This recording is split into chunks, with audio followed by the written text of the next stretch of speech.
کبھی نہیں گھٹے گا۔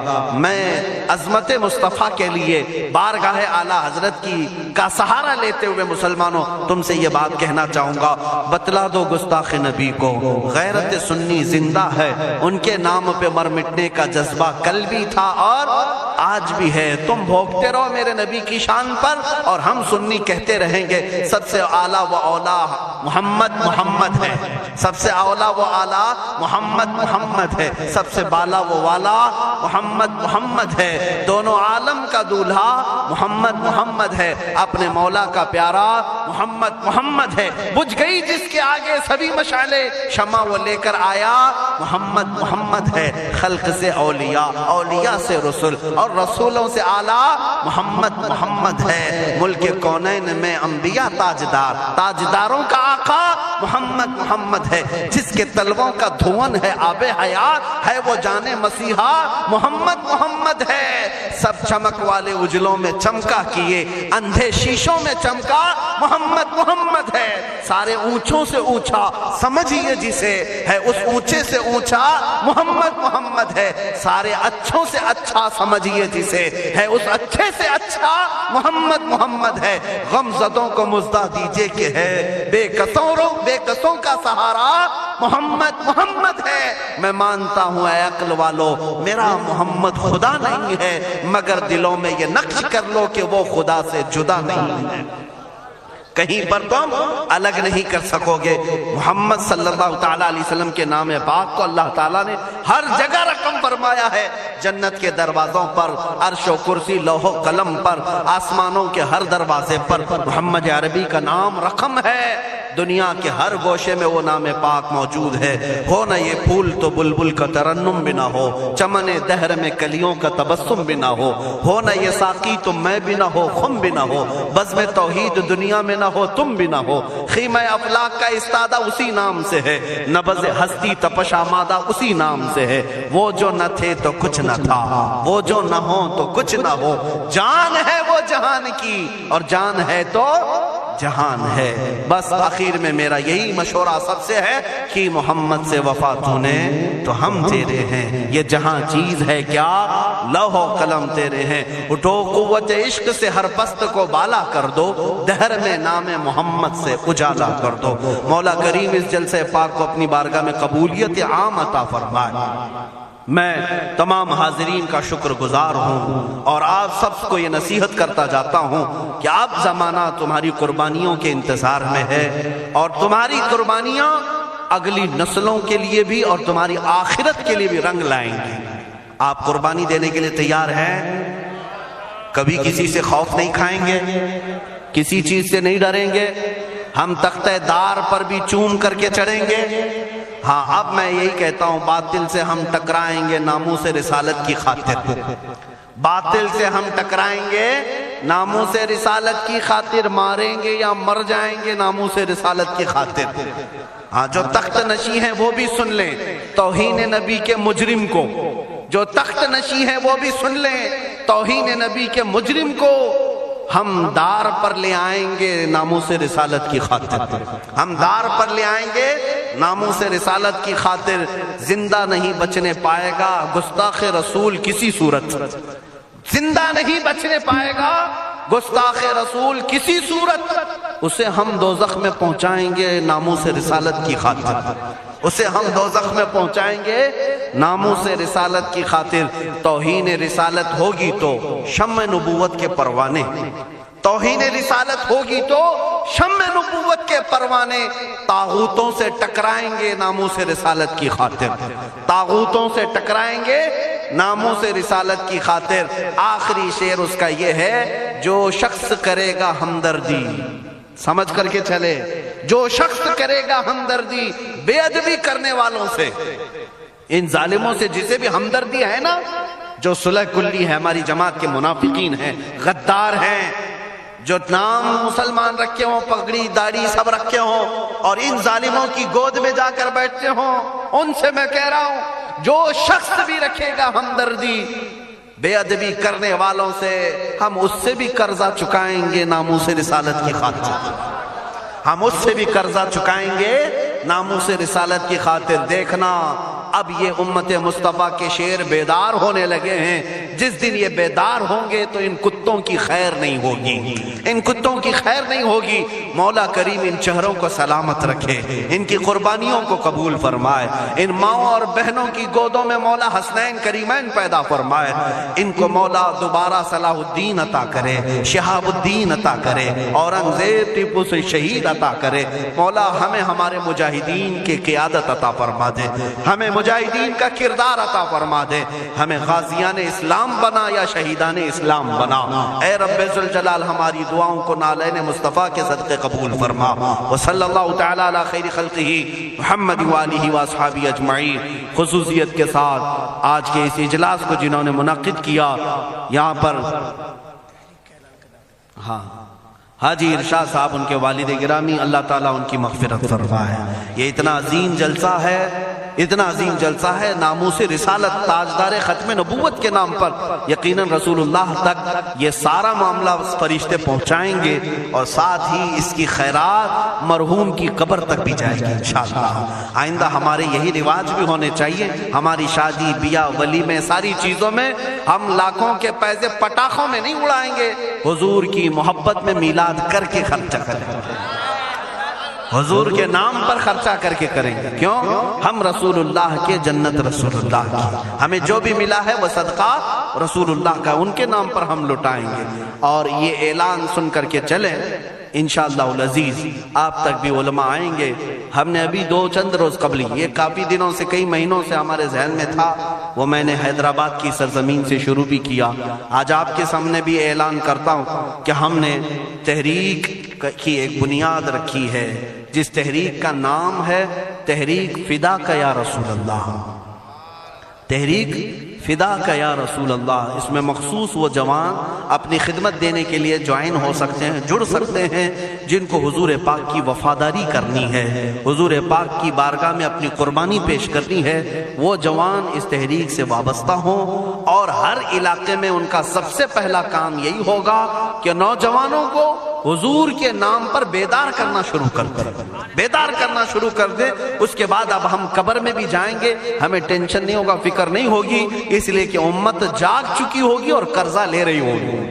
انشاءاللہ یہ اپنا قرضہ اتار رہی ہوگی، اگرچہ ہم قبر میں بھی جائیں گے. لیکن آپ کے لیے صرف ذمہ داری اتنی ہے کہ اب بیدار کرنے کے لیے اس تحریک سے وابستہ ہوں، اور بات کریں گے تو صرف حضور کی بات کریں گے. اور اسٹیج والوں سے بھی میں کہتا ہوں، شورا سے بھی میں کہتا ہوں، ہماری تعریف کم کر دیں، تھوڑی سی ہمارے لیے نعرے لگانا کم کر دیں. اب یہ ختم کریں اس رواج کو. اب اس منبر سے بھی اگر کوئی بات ہوگی تو صرف رسول اللہ کی بات ہوگی، کیونکہ جب بادشاہ ہمارے پاس ہے تو وزیروں کی بات کیا کریں؟